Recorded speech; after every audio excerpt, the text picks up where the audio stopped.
안녕하세요. 교육의 진심인 아빠 원어드림입니다. 이번 영상에서는요, 제가 여러분 20년간 영어 강의를 하고 있습니다. 운이 좋게도 항상 최상위권 학생들, 영어에 있어서만큼은 정말 최상위권. 최상위권이란 건 뭐겠습니까?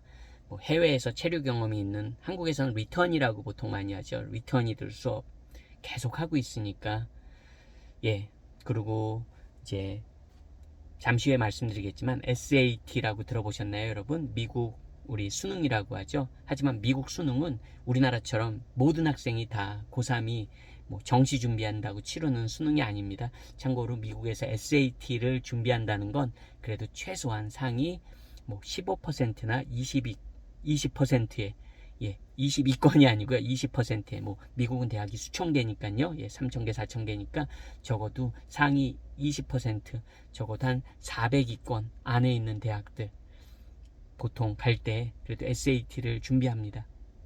그럴 때 이제 저는 SAT 수업까지 했으니까 한국에서 영어 혹시 제 영상을 보시는 분들 중에 뭐 영어 교육 쪽에 관련된 일을 하시는 분들도 분명히 계실지도 모르겠죠. 어쨌든 한국에서 SAT 수업을 그렇게 저는 외고생 대상으로 실제 외고 재학생들 대상으로 해외 유학을 준비하는 학생들로 대상으로 SAT 수업을 진행했었거든요. 그렇게 SAT를 진행한다는 그런 경력을 가진 강사가 실제로 그렇게 많지 않습니다. 특히 국내파 중에선 더 그렇습니다.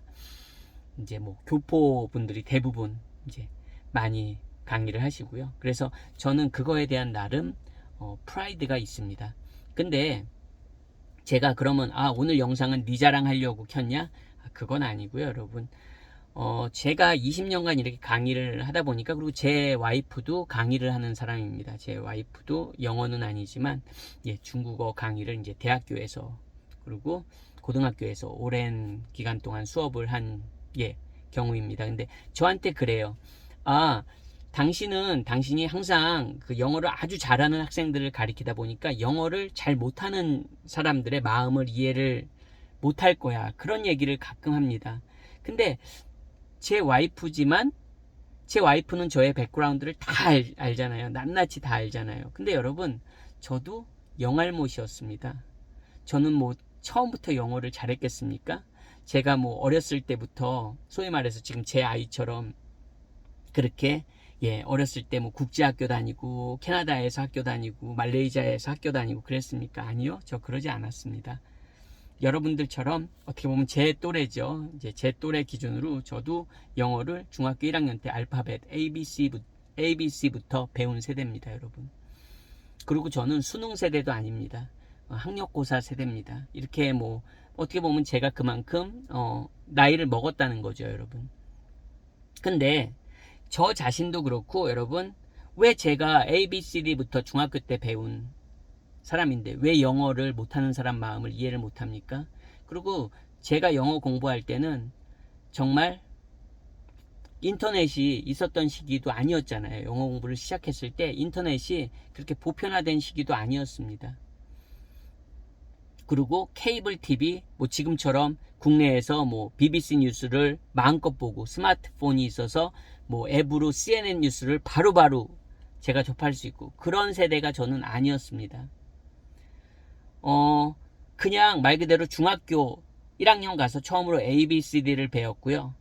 그렇게 공부한 세대입니다. 근데 그렇게 공부한 제가 지금 SAT 수업까지 진행을 한다는 건 여러분, 그만큼 어떻게 보면 노력했다는 겁니다. 노력했다는 거고, 그 노력의 가장 큰 포인트 중에 하나는 매일매일 제가 영어 공부를 시작하고 나서 한 번도 영어를 하루도 건너뛴 적이 없는 것 같습니다.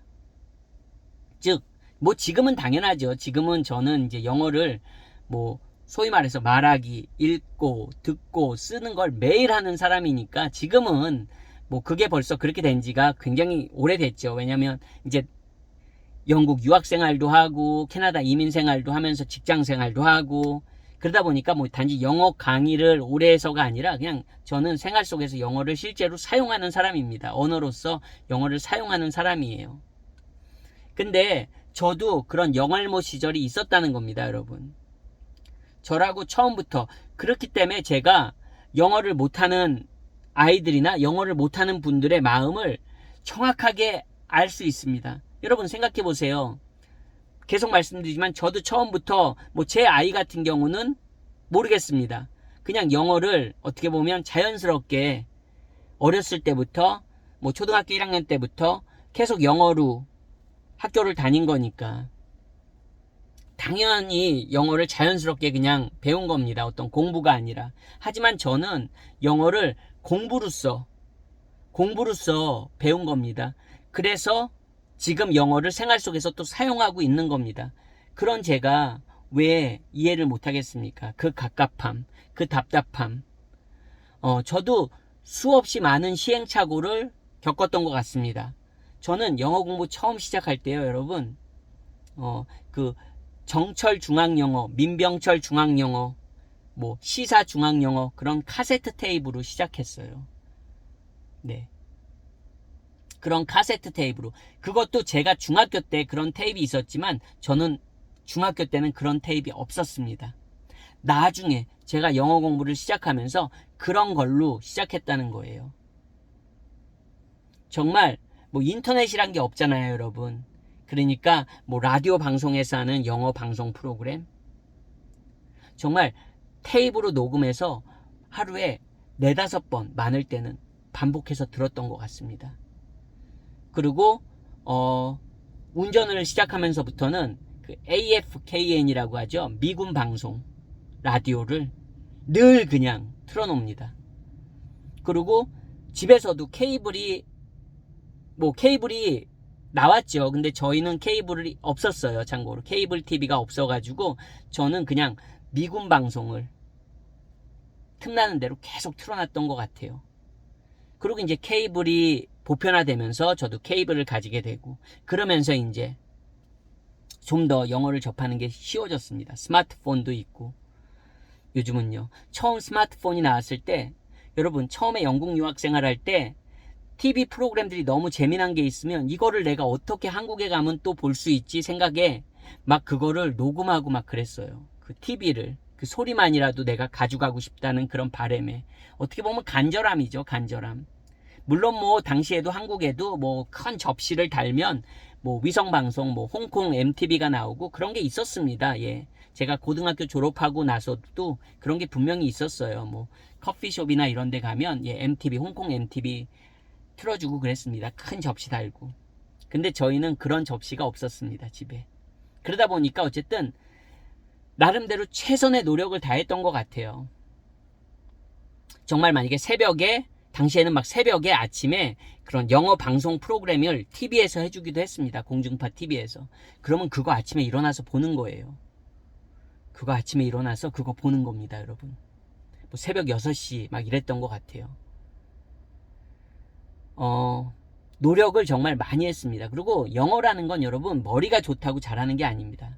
뭐 수학, 과학이 아니에요. 영어는 많이 접하는 사람이 잘하게 돼 있습니다. 그게 국내파든 아니면 해외에 있는 게 가장 좋죠. 솔직히 영어를 아무리 국내에서 열심히 해도 해외에서 그냥 영어를 자연스럽게 배운 그런 아이들보다 영어를 더 잘하는 경우는 드뭅니다. 물론 뭐 시험 영어에서는 국내에서 공부한 친구들이 더 강할 수도 있습니다. 그리고 뭐 그 시험 영어 어떻게 보면 뭐 그리고 단어 같은 거는 한국 아이들이 좀 많이 외우잖아요. 막 중학교 때부터 뭐 토플 단어 외운다고 하고 예.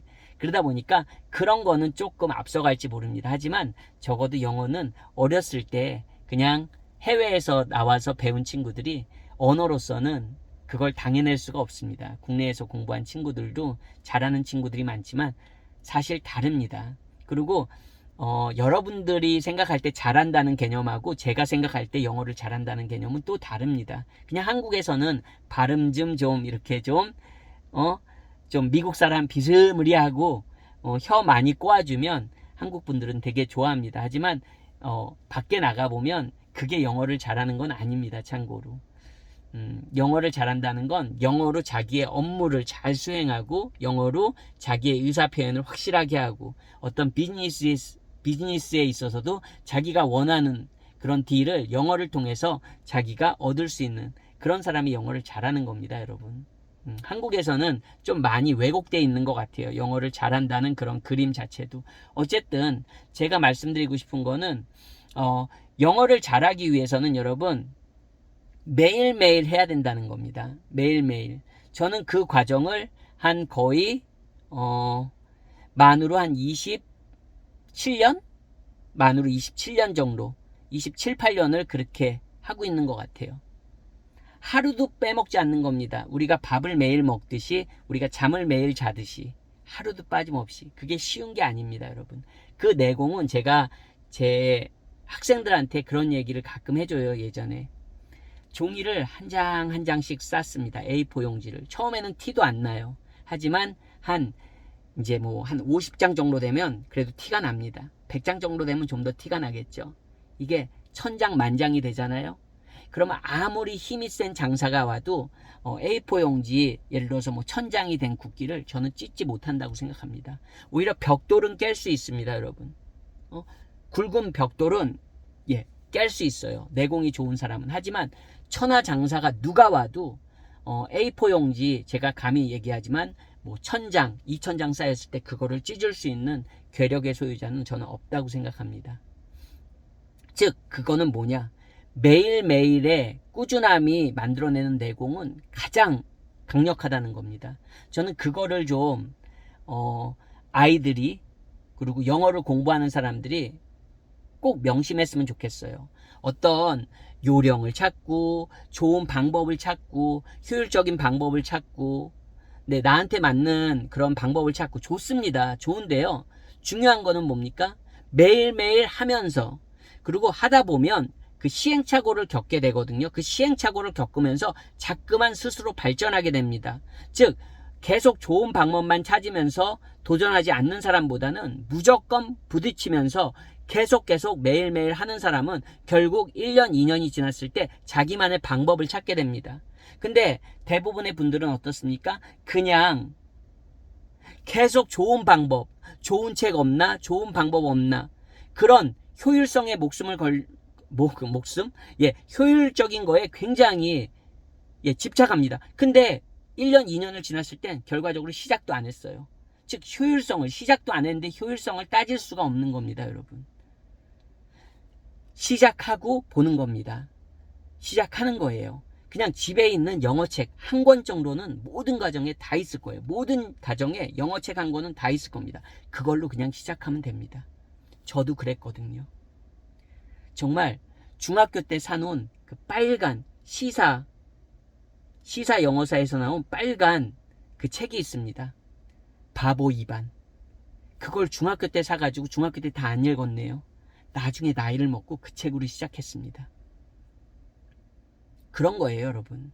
그냥 시작 먼저 하시면 됩니다. 그리고 매일매일 하셔야 됩니다. 방법이 좀 틀리고 내 실력이 지금은 굉장히 미미해도 그게 1년, 2년, 3년, 4년, 5년, 10년이 지나잖아요. 엄청난 내공으로 돌아옵니다. 어떻게 한번 도전해보실 마음이 생기시나요? 아이들도 마찬가지입니다. 안타까운 건 대한민국 현실에서 아이들은 그 중학교 고등학생만 돼도 입시 영어를 치러야 됩니다. 즉 시험 영어죠. 근데 그런 영어는 참 내가 투자하는 시간에 비해서 시험 성적은 잘 나올 수 있지만 언어적인 영어로서 볼 때는 굉장히 마이너스입니다. 어떻게 보면 불량식품을 계속 먹는다고 해야 될까요? 불량식품을 우리가 6년 동안 먹었는데 몸이 건강할 수 있습니까? 없죠.